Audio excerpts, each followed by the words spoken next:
ပတ်ဝန်းကျင်တိတ်ဆိတ်အေးချမ်းမှုနဲ့ luxury modern night design ကိုမှစိတ်ဝင်စားတဲ့သူတွေအတွက်ရွှေတောင်ကြားထဲမှာရှိတဲ့4600 square feet ကျယ်ဝန်းပြီးဘိုးဘွားပိုင်မြေပေါ်မှာတည်ဆောက်ထားတဲ့အိမ်နဲ့ခြံတွဲလျက်ပါဝင်တဲ့ဒူးဟာစီနှစ်ထပ်တိုက်လေးနဲ့မိတ်ဆက်ပေးသွားမှာပဲဖြစ်ပါရဲ့ရှင်။ဒီအိမ်လေးရဲ့အခန်းဖွဲ့စည်းပုံကိုကြည့်မယ်ဆိုရင်တော့ပထမဓာတ်မှာဧည့်ခန်း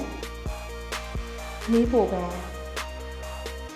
ဂျာနစ်ဧရိယာနဲ့လေဝင်လေထွက်ကောင်းပြီးအလင်းရောင်ကောင်းစွာရရှိတဲ့ master bedroom တစ်ခန်းပါဝင်ပါတယ်။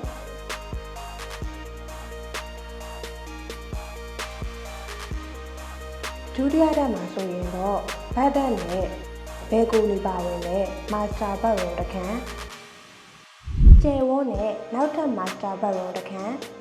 single bedroom တစ်ခန်းစုစုပေါင်းအခန်း၃ခန်းပါဝင်ပါတယ်။အခန်းတိုင်းမှာဝင်းပေါက်တွေတက်ဆင်ပေးထားတဲ့အတွက်လေဝင်လေထွက်ကောင်းမွန်စွာရရှိမှာပဲဖြစ်ပါတယ်ရှင်။ဒါအပြင်ရှင်ကန်းမဲ့လုပ်မလား၊ဖျားကန်းမဲ့လုပ်မလား၊စာပတ်ခန်းမဲ့လုပ်မလား၊စိုက်တလို့အလှကျင်နိုင်တဲ့မှန်ကန်းလေးတစ်ခုပါဝင်ပါတယ်။ဒီအိမ်လေးရဲ့အထူးအားသာချက်ကတော့လှပတဲ့ဝယ်နာလေးပါဝင်တာဖြစ်တဲ့အတွက်လေငင်းခံရင်ရန်ကုန်မြို့ရဲ့အလှတရားကိုခံစားနိုင်တဲ့အပြင်ရွှေတကုံပြားကိုလည်းအေးအေးဆေးဆေးပူးမြုံနိုင်မှာပဲဖြစ်ပါရဲ့ရှင်။တိတ်ဆိတ်ခြင်းခင်မီခြင်းမြန်မာတော် living standard 3မျိုးလုံးကိုတပြိုင်တည်းပေးစွမ်းနိုင်တဲ့ဒီလိုအဆင့်မြင့်တည်တံ့ဆန်တဲ့နေအိမ်ကိုပိုင်ဆိုင်ဖို့စိတ်ဝင်စားရဲဆိုရင် Easy Access ကိုအခုပဲဆက်သွယ်စုံစမ်းလိုက်ပါရှင်။